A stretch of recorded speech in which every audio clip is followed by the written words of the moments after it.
अस्सलाम वालेकुम students, welcome back to the channel mathematics by Lare Panjwani. आज हम अपना लास्ट एसएलओ कंप्लीट करेंगे स्ट्रेट लाइन का।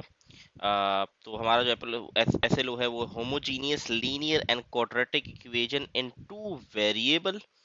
ठीक है, आज हमें ये कॉन्सेप्ट गो थ्रू करना है और ये लास्ट कॉन्सेप्ट है इस चैप्टर का, और अल्हम्दुलिल्लाह से हमारा ये चैप्टर जो है वो एंड हो जाएगा। ठीक है, तो सबसे पहले तो हम समझते हैं डिग्री ऑफ इक्वेशन क्या होती है।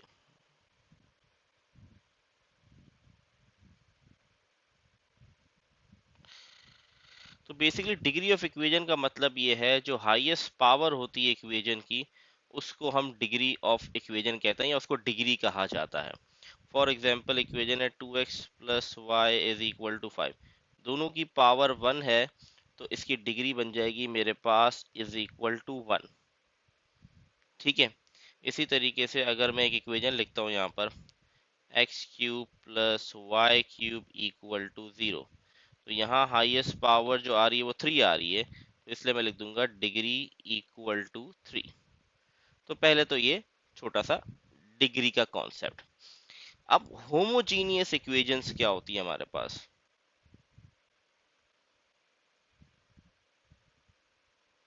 होमोजीनियस इक्वेशंस बेसिकली हमारे पास वो इक्वेशन होती हैं जिसमें हर टर्म की जो डिग्री है वो सेम होती है।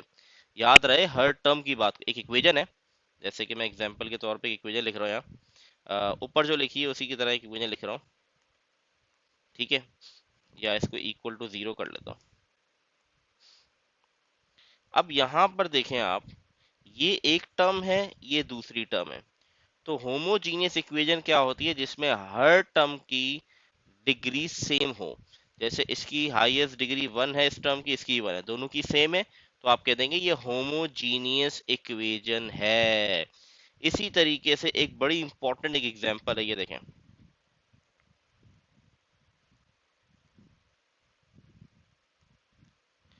अब पहले आप सोचें क्या ये होमोजीनियस है या नहीं है। अगर आपको समझ आ गया है तो पहले पॉज करें वीडियो को और सोचिए ये होमोजीनियस है या नहीं है। आई होप सबने थोड़ा सोच लिया होगा। अब मैं बताता हूँ ये होमोजीनियस है नहीं या नहीं। यस, ये भी होमोजीनियस है। अब सवाल जहन में आ रहा होगा कि ये होमोजीनियस कैसे है, क्योंकि अभी तो मैंने ये बताया है कि हर टर्म की पावर जो है सेम होगी तो ही वो होमोजीनियस कहलाएगा। और यहाँ पर 3 टर्म है, इसकी पावर 2 है, इसकी पावर भी 2 है, और आपके जहन में आ रहा होगा इसकी पावर तो 1 है। नहीं, इसकी पावर भी 2 है। कैसे 2 बनी भाई इसकी पावर 2? ये जो x और y दोनों साथ, लेकिन इन दोनों की पावर्स क्या है, कुछ मतलब 1 1, तो इनकी पावर्स को ऐड करके हम बताएंगे तो इसकी पावर भी 2 है। ये छोटे छोटे कॉन्सेप्ट होते हैं जहां पर आप गलतियां कर जाते हैं। अभी मैं आपको बताऊंगा 2026 के पेपर में एक 2 नंबर का पार्ट आया था इस टॉपिक से रिलेटेड, और बहुत सारे बच्चों ने वो गलत किया था। अब मैं आपको दिखाऊंगा वो टॉपिक जब मैं पढ़ाऊंगा इसमें, तो मैं आपको बताऊंगा ये सवाल आया हुआ था, और बच्चों ने, क्योंकि मैं ई मार्किंग में था चेकिंग में, तो मैंने वो सवाल खुद चेक किया, तो बहुत सारे स्टूडेंट ने गलत किया होता, जबकि वो बहुत आसान सवाल था। खैर, तो ये कॉन्सेप्ट आई होप क्लियर हो गया होगा आपको। ठीक है, अब इसी तरीके से अगर मैं लिखूं x square plus y equal to 0, तो ऑब्वियस ही बात है ये एक होमोजीनियस इक्वेशन नहीं है, क्योंकि एक्स के ऊपर पावर 2 है और उसकी पावर हमारे पास 1 है, दो सेम नहीं है। तो होमोजीनियस इक्वेशंस क्या, पहले डिग्री बताया, डिग्री क्या होती है, किस तरह डिग्री निकालते हैं हम। ठीक है, जो हाईएस्ट पावर होती है वो डिग्री कहलाती है हमारे पास। ठीक है, इसी तरीके से होमो इक्वेशन क्या होती है, जिसकी हर टर्म की पावर हमारे पास डिग्री सेम हो, तो उसको होमोजीनियस इक्वेशन हम कहते हैं। अब हम देखते हैं होमोजीनियस की लीनियर इक्वेशन कैसे लिखते हैं हम। होमोजी ये आप अपने पास लिख लीजिएगा, लीनियर इक्वेशन। इसकी लीनियर इक्वेशन हमारे पास a x plus b y equal to 0, ये हमारे पास इसकी इक्वेशन होती है। लीनियर इक्वेशन हमारे पास ये होती है। ए और बी बेसिकली कांस्टेंट होते हैं, और एक्स वाई दोनों की पावर देखिए 1 है, तो वो हमारे पास ये होमोजीनियस तो है। और लीनियर क्यों, क्योंकि इनकी हाईएस्ट पावर 1 है, इसलिए लीनियर कहलाते हैं। इसी तरीके से अगर क्वाड्रेटिक की बात करें, होमोजीनियस क्वाड्रेटिक इक्वेशन क्या होती है। होमोजीनियस क्वाड्रेटिक इक्वेशन हमारे पास ये होती है a x square plus 2 h x y plus b y square equal to 0, ये क्वाड्रेटिक होती है हमारे पास होमोजीनियस इक्वेजन। इसकी भी आप पावर देखें तो यहाँ पर हमारे पास 2 ही है। ठीक है, तो ये हमारे पास क्या कॉन्सेप्ट हो गया, हमने डिग्री देख ली, हमने होमोजीनियस कैसे पता करते हैं होमोजीनियस होती क्या वो देख लिया, लीनियर देख लिया, और हमने क्वाड्रेटिक इक्वेजन देख ली। ओके, अच्छा, होमोजीनियस इक्वेजन का एक और होता है कि बेसिकली स्ट्रेट लाइन बना, टू स्ट्रेट लाइन। अब अगर क्वाड्रेटिक की बात करूँ ना, इस लीनियर का मतलब है कि एक स्ट्रेट लाइन पास करेगी ओरिजिन से, क्योंकि लीनियर इक्वेजन है मतलब एक ही लाइन बने। क्वाड्रेटिक की अगर मैं बात करूँ तो यहाँ पर दो लाइंस पास करेंगी ओरिजिन से, तो इससे हमें ये पता चलता है कि होमोजीनियस इक्वेजन हमेशा ओरिजिन से पास होके ही जाएंगी। ये बात भी आपने याद रखनी कि होमोजीनियस इक्वेजन ओरिजिन से पास होके जाती हैं, चाहे वो लीनियर हो, लीनियर होगी तो एक लाइन पास होके जाएगी ओरिजिन से, और अगर हमारे पास क्वाड्रेटिक होगी तो दो लाइन ओरिजिन से पास होते हुए जाएंगी। ठीक है, आई होप ये क्लियर होगा। तो ये दोनों हमारे पास कहलाती है representation of a pair of a straight line passing through the origin.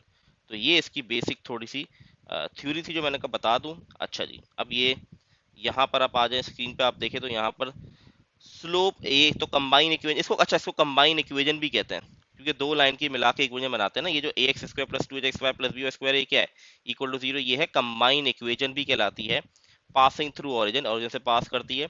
इसी तरह इसके कुछ और फॉर्मूले हैं। स्लोप ऑफ कंबाइन इक्वेजन, जो इनके स्लोप होते हैं m1 और m2, वो निकालने का फॉर्मूला भी यहाँ है।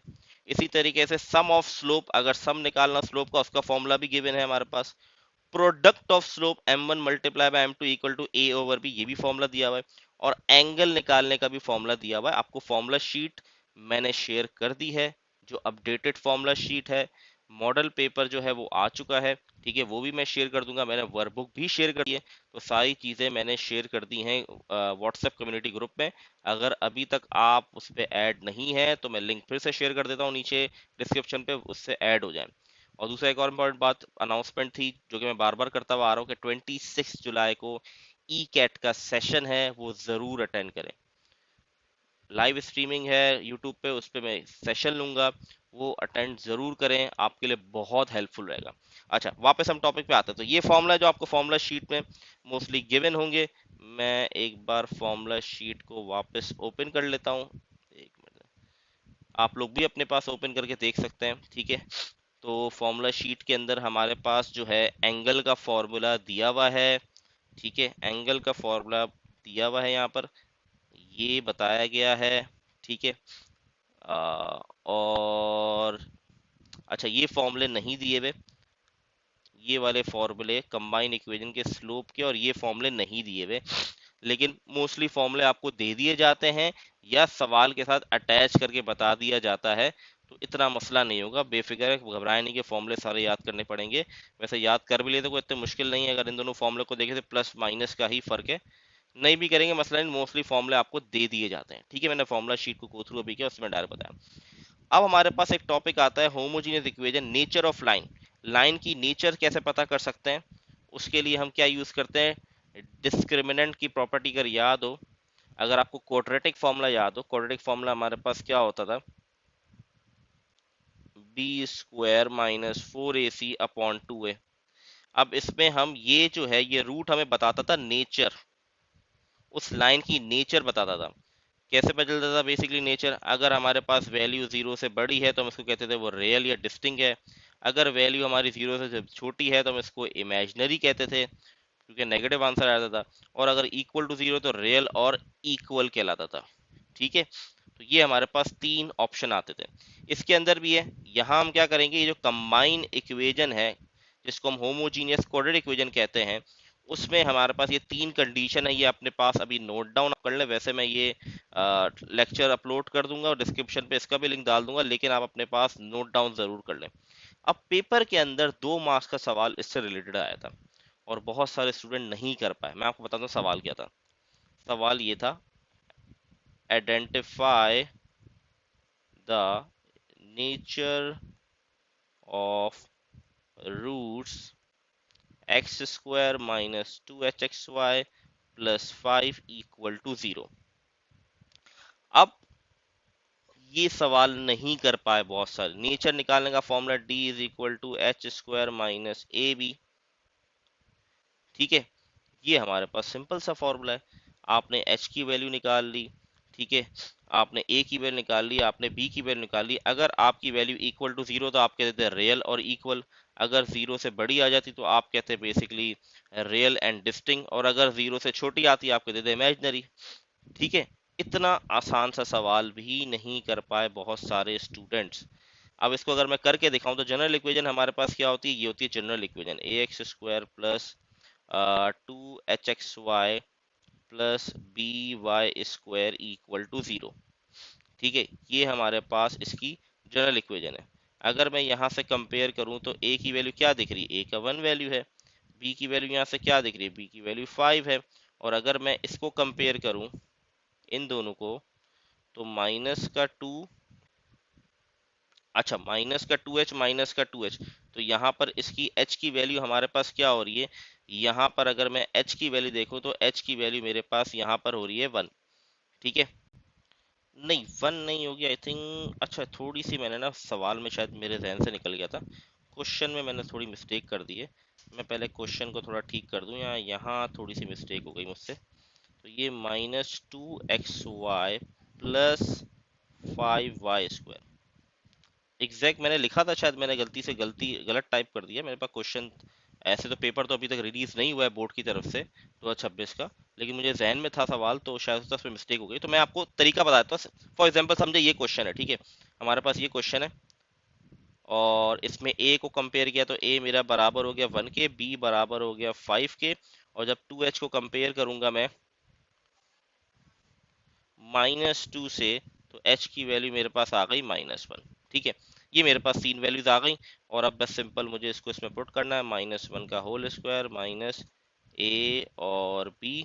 तो ये हो गया -1 का स्क्वायर 1 हो गया, और ये 1 5 द 5, तो आंसर आ गया -4, जो कि वैल्यू 0 से छोटी है। तो आप कह दोगे two lines are imaginary in nature. बस इतना सा ये क्वेश्चन था।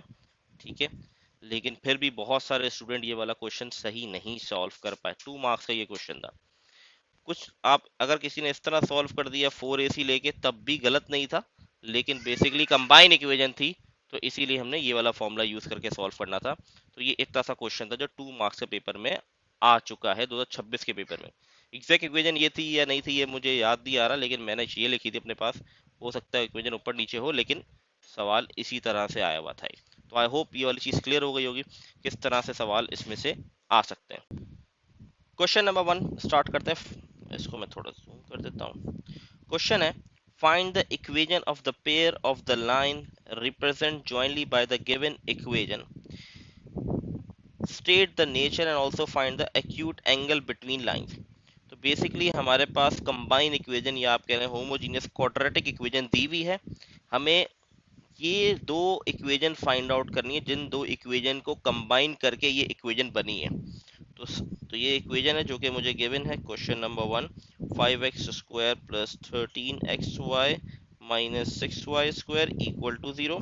अब मुझे वो वाली दो इक्वेशंस फाइंड आउट करनी है जिसको कंबाइन करके ये इक्वेशन बनी है। ठीक है, और फिर मुझे स्टेट द नेचर बताना है जो कि ऊपर हमने भी पढ़ा, नेचर निकाल के बतानी है, और मुझे एंगल फाइंड आउट करना है। एंगल का फॉर्मूला ही मैंने यहाँ पर बताया था। तो बस वैल्यूज पुट करके एंगल हमें कैलकुलेटर से कैलकुलेट करना है। ठीक है, तो पहले तो हम देखते हैं कि हम इक्वेशन कैसे फाइंड आउट कर सकते हैं।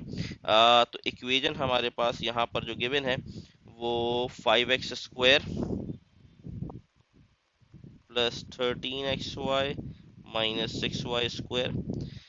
बेसिक सा रूल है, यहाँ पर हम मिडिल टर्म ब्रेक का रूल अप्लाई करेंगे। ये 5 को लास्ट वाली वैल्यू से मल्टीप्लाई करेंगे -6 से, तो मेरे पास आ गया माइनस का 30।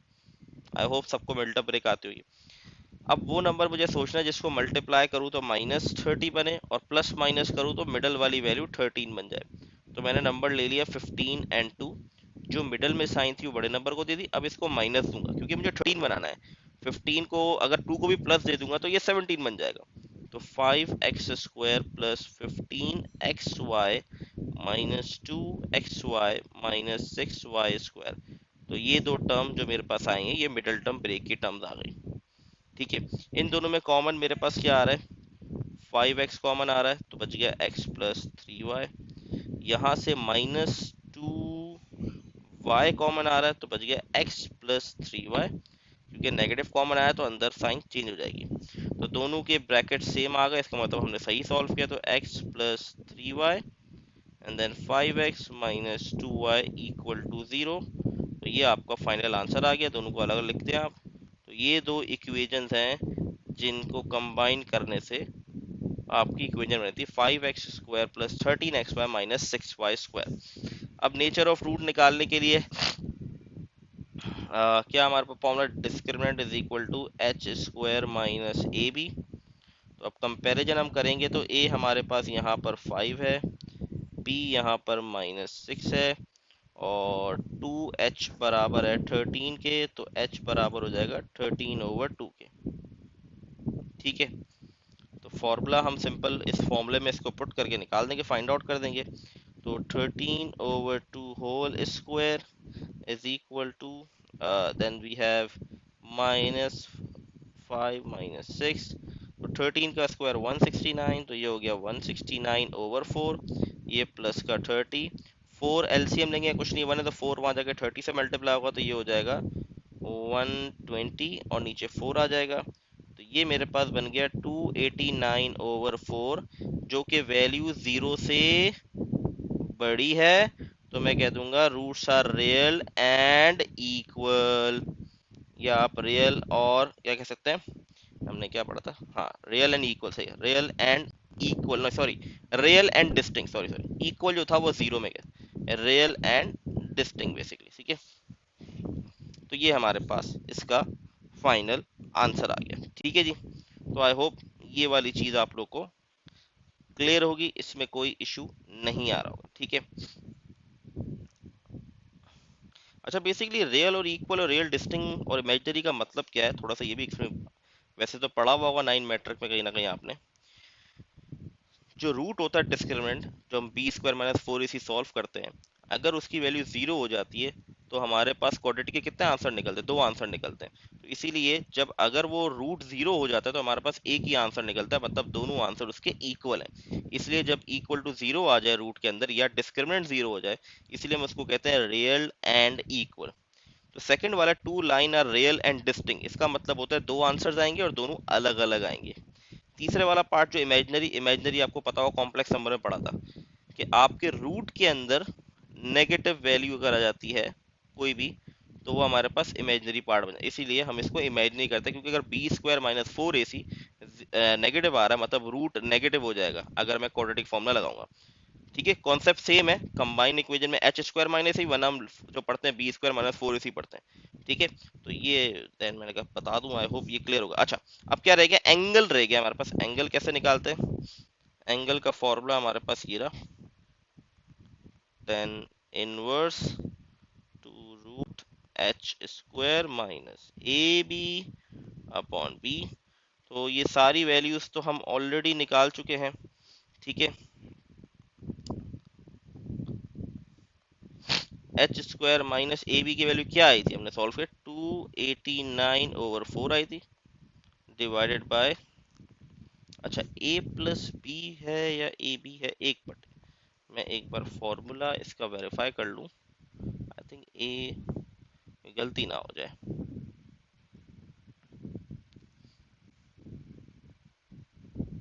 ओ अच्छा, एक मिस्टेक हुई है, इत्तेफाकन मेरे जहन में आ गया। अब यहाँ पर देख लें, यहाँ है, अच्छा यहाँ है a plus b, formula sheet मेरे सामने थी तो मुझे जहन में आया, देखा तो वहाँ पर a प्लस बी, तो यहाँ पर मुझसे मिस्टेक हुई भी है, इसको आपने ठीक करना है भाई। यहाँ a प्लस बी है, ठीक है, तो यहाँ a प्लस बी हो जाएगा 5 प्लस माइनस 6। इसको मैं डायरेक्ट कैलकुलेटर कर, आई होप आप लोग को ये आता होगा, इसमें कोई ऐसी मुश्किल चीज़ नहीं है। तो ये मेरे पास सिंप्लीफाई होकर आ रहा है 17 आ रहा है, और नीचे, अच्छा एक और इम्पोर्टेंट बात, यहाँ पर मॉड का साइन लगा, मॉड का होता है, दीवारें खड़ी होती है मॉड की, ताकि अगर नेगेटिव, क्योंकि नीचे नेगेटिव आएगी, ये मॉड होने की वजह से हम इसको पॉजिटिव कर देंगे। ठीक है, ये बहुत इंपॉर्टेंट है, जो कि मैं पीछे बता चुका हूँ, ये कॉन्सेप्ट पढ़ा चुका हूँ। तो इसकी वैल्यू मेरे पास आ रही है 80 अप्रोक्सीमेट 86.64 डिग्री। ये हमारा फाइनल आंसर आ गया। तो बहुत बेसिक सा क्वेश्चन था और बहुत आसान था। आई होप मुश्किल नहीं हुई होगी आपको। ये सिंपल सा इसका एक क्वेश्चन था।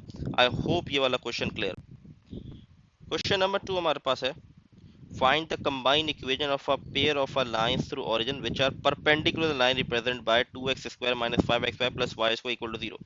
अब इसका मतलब ये है, एक कंबाइंड इक्वेशन है, ठीक है, ये दो लाइन है, कंबाइंड इक्वेशन है, ठीक है, या इसको इस तरह बना दें। इन दोनों की जो इक्वेशन है वो है मेरे पास 2x square minus 5x plus y square. अब एक और कंबाइंड लाइन गुजर रही है, इसको दूसरी लाइन से, एक और कंबाइन इक्वेशन गुजर रही है जो कि परपेंडिकुलर है इस लाइन के, जिसकी इक्वेशन गिवन है मुझे 2x square minus 5xy plus y square. ये कंबाइन इक्वेशन है। एक और कंबाइन इक्वेशन, कंबाइन इक्वेशन गुजरी तो ऑरिजिन से ही है, तो एक और कंबाइन इक्वेशन परपेंडिकुलरली टच कर रही है उस इक्वेशन को।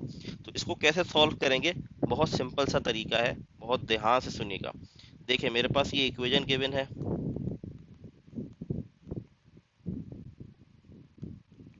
मैंने एक कॉन्सेप्ट पढ़ाया था आप लोगों को परपेंडिकुलर और पैरेलल लाइंस का, और आपको याद हो मैंने एक चीज ठीक करवाई थी कि परपेंडिकुलर की इक्वेशन उसमें लेक्चर पीडीएफ में गलत लिखी हुई थी, तो मैंने ठीक करवाई थी कि ये इस तरह नहीं इस तरह होगा। वो क्या था, अगर मुझे यहाँ पर इसकी अगर मुझे परपेंडिकुलर निकालना है तो उसके दो तीन तरीके हैं, लेकिन पहला तरीका तो ये है, वो मैं आपको बता रहा हूँ कि अगर आपको किसी कंबाइन इक्वेशन का आपने उसकी परपेंडिकुलर इक्वेशन निकालनी है तो उसका सिंपल हमारे पास ये for m1 multiply by m2 y square plus m1 plus m2 xy plus x square equal to 0। ये फॉर्मूला शीट में नहीं गिवन आपको, ठीक है, ये फॉर्मूला शीट में नहीं गिवन आपको। अब मैं क्या कर रहा हूं, अब देखें गौर से, मैंने इक्वेशन ली, इससे कंपेयर किया, तो a मेरे पास आ गया 2, b b मेरे पास आ गया 1, और अगर मैं h की निकाल तो 2h बराबर हो गया -5 के, तो h की वैल्यू आ गई -5/2। ये मेरे पास h की वैल्यू आ गई। अब मेरी बात गौर से समझिएगा, अगर आपको ये फॉर्मूला याद नहीं करना तो बहुत सिंपल सा रूल है, वो याद कर ले, उससे आप कंबाइन इक्वेशन की परपेंडिकुलर इक्वेशन निकाल सकते हैं। वो ये है, b x square minus 2hxy plus a y square. अगर आप लोग को एक चीज याद हो, जनरल इक्वेशन क्या होती है कंबाइनिंग, जनरल इक्वेशन ये होती है a x square plus 2hxy plus b y square. मैंने ये कॉन्सेप्ट, अगर आपने प्रीवियस वीडियो गो थ्रू की तो मैंने कॉन्सेप्ट पढ़ाया था। अगर आपको परपेंडिकुलर पैरेलल कंबाइन परपेंडिकुलर और पैरेलल लाइन का कॉन्सेप्ट याद हो तो परपेंडिकुलर मैंने बताया था, जो उस पीडीएफ में गलती हुई थी मैंने उसको ठीक करवाया था, मैंने बड़े डिटेल में बताया था। आई थिंक यहाँ पर शायद सॉल्व भी हुआ होगा वो।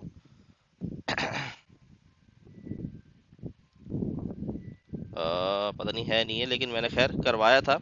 मैं एक बार फिर बता देता हूँ, अगर आपको परपेंडिकुलर लाइन बनानी है कोई, ठीक है, अगर आपको कोई इक्वेशन देवे ना और आपको उससे आपकी उससे परपेंडिकुलर लाइन वो आपसे पूछ रहा है, तो उसका सिंपल है, ए और बी को रिप्लेस कर दो, ए और बी की वैल्यू को रिप्लेस कर दो, एक एक्स के साथ होती है एक वाई के साथ होती है, तो उनको रिप्लेस कर दो। ये देखो ये जनरल इक्वेशन है आपके सामने, ये जनरल इक्वेशन है। इसमें आप देखें ए और बी को रिप्लेस कर दिया गया है और मिडल वाले की साइन चेंज कर दो, ये रूल था।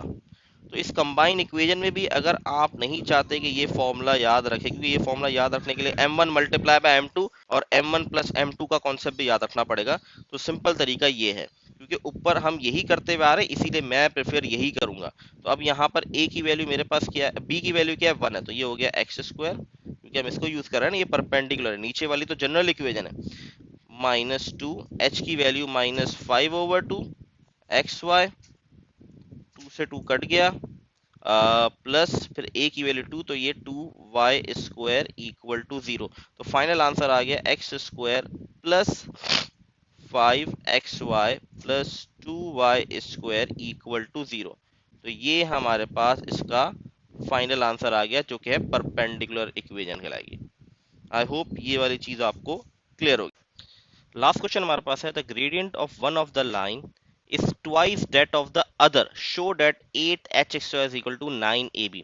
अब इसका मतलब क्या है, बेसिकली ये कह रहा है ग्रेडियंट जो है एक लाइन का, जो कि एक बेसिकली कंबाइन या आप कहें होमोजीनियस क्वाड्रेटिक इक्वेशन है, वो basically twice of that other, other के ट्वाइस है। तो इसकी जो कंडीशन हमारे पास बनेगी वो बनेगी m1 इक्वल, ग्रेडियंट मतलब स्लोप को हम कहते हैं 2m2, क्योंकि डबल है, ट्वाइस का हुआ है। अगर थ्राइस कहेगा तो 3 लिख देंगे, ठीक है।